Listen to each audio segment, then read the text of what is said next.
అందరికీ నమస్కారం. భాస్కరుని పద్యస్వరం తెలుగు వెలుగు ఛానల్కి స్వాగతం. అందరూ నా యొక్క ఛానల్ని సబ్స్క్రైబ్ చేసుకుంటూ కోరుతున్నాం.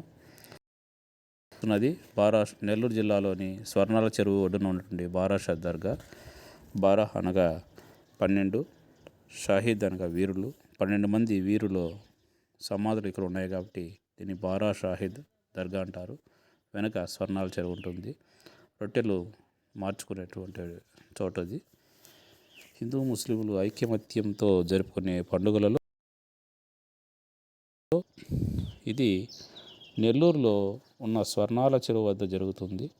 దీనిని ప్రతి సంవత్సరం మొహరం నెలలో నెలవంక కనిపించిన 11వ రోజు నుండి 3 రోజుల పాటు నిర్వహిస్తారు. ఈ రొట్టెల పండుగలో మన రాష్ట్రం నుండే కాక ఇతర రాష్ట్రాల నుండి కూడా కులమతాలకు అతీతంగా లక్షలాదిగా ప్రజలు పాల్గొంటారు. దేశ విదేశాల నుంచి కూడా ప్రజలు రొట్టెల పండుగకు వస్తూ ఉంటారు. ఈ బారాషా చూడడానికి వస్తారు. ఈ పండుగలో మహిళలు అత్యధికంగా పాల్గొంటారు. నెల్లూరు జిల్లా గన్నవరం వద్ద జరిగిన పవిత్ర 12 మంది ముస్లిం వీరులు మరణించారు. వీరి మొండాలను వారి గుర్రాలు దర్గా మిట్ట చెరువు వద్దకు చేర్చారు. మొండాలు అక్కడే ఖననం చేశారు. కాలక్రమంలో ఈ 12 మొండాలను స్థానికులు సమాధులుగా నిర్మించారు. ఆ స్థలానికి బారా షాహీద్, బారా అనగా 12, షాహిద్ అనగా వీరులు.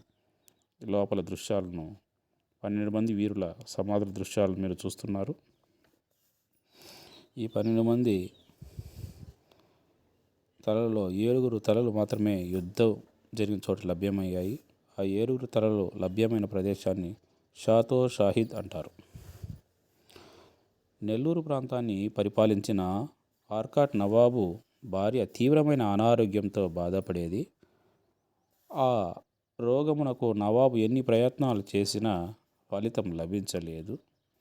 దర్గామిట్ట చెరువు వద్ద రజక దంపతులకు ఈ 12 మంది యుద్ధవీరులు కలలో కనిపించారు. సమాధులపై ఉన్న మట్టిని నవాబు భార్యకు లేపనంగా పూస్తే ఆమె ఆరోగ్యం కుదుట పడుతుందని తెలిపారు.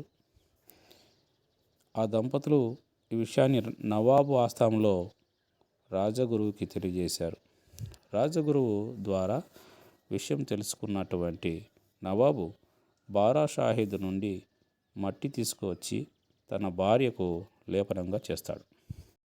దీంతో నవాబు భార్య ఆరోగ్యం తిరిగి బాగుపడుతుంది. దీనికి కృతజ్ఞతగా ఆర్కాట్ నవాబు భార్యా సమేతంగా ఈ బారా షాహీద్ను సందర్శిస్తాడు. ప్రార్థనలు నిర్వహించి రొట్టెలు నైవేద్యంగా సమర్పిస్తాడు. అప్పటి నుండి రొట్టెలను పక్కనే ఉన్న స్వర్ణాల చెరువులో మార్చుకోవడం ప్రారంభమవుతుంది. అప్పటి నుండి ప్రజలు తమకు ఎలాంటి కోరికలు ఉన్నా బారా షాహీద్ దర్గాకు సందర్శించడం ప్రారంభించారు. వారి కోరికలు తీరితే తర్వాత సంవత్సరం దర్గాను సందర్శించి రొట్టెలు పంచుతారు. అలా కోరిక తీరిన తర్వాత మరుసటి సంవత్సరం జాతరకు వస్తారు. రొట్టెల పండుగ నాడు వారు తెచ్చిన రొట్టెలను ఇతరులతో పంచుకుంటారు. రొట్టెల పండుగ మొదటి రోజు షహదత్తో ప్రారంభమవుతుంది. రెండవ రోజు గంధోత్సవం జరుగుతుంది. గంధోత్సవంలో భాగంగా కోటిమిట్టలోని అమీనియా మసీదు నుండి గంధాన్ని తీసుకొస్తారు. ఈ 12 సమాధులకు గంధం పూస్తారు. లోపల మీరు చూస్తున్న దృశ్యాలు ఆ 12 మంది యుద్ధవీరుల దృశ్యాలను సమాధుల దృశ్యాలను మీరు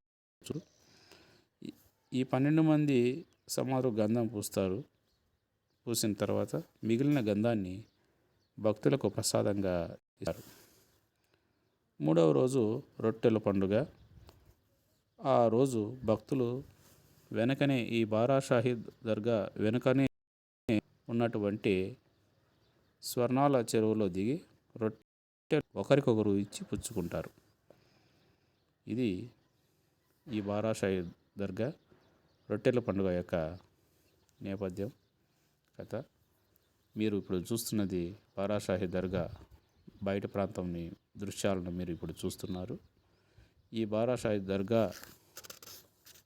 12 మంది వీరుల సమాధులు ఉన్నటువంటి ప్రాంతం, బయట ప్రాంతం ఇది. దీనికి వెనక వైపే స్వర్ణాల చెరువు ఉంటుంది.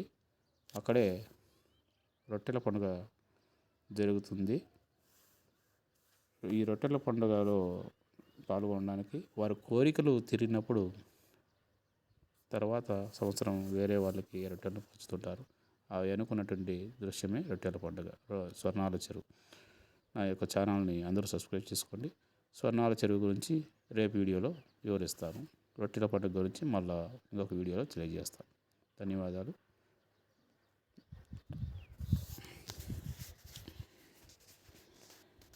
అది స్వర్ణాల చెరువు.